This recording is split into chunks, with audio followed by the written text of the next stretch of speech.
तत्सहित खास जुग भितर प्रभु श्रीरामचंद्र जन्मग्रहण करथिले।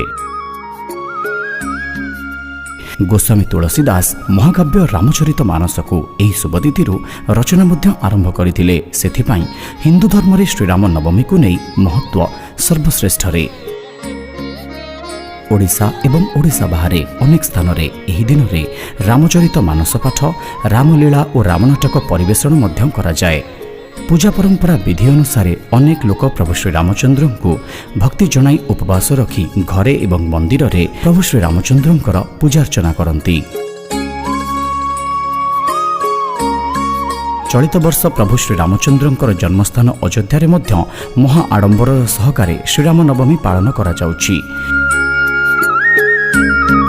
मर्यादा पुरुषोत्तम प्रभु श्री रामचंद्र कृपा एमिति आपणक उपरे रही थाउ। टीम ओडिया यूट्यूब चैनल तरफ प्रत्येक ओडिशावासी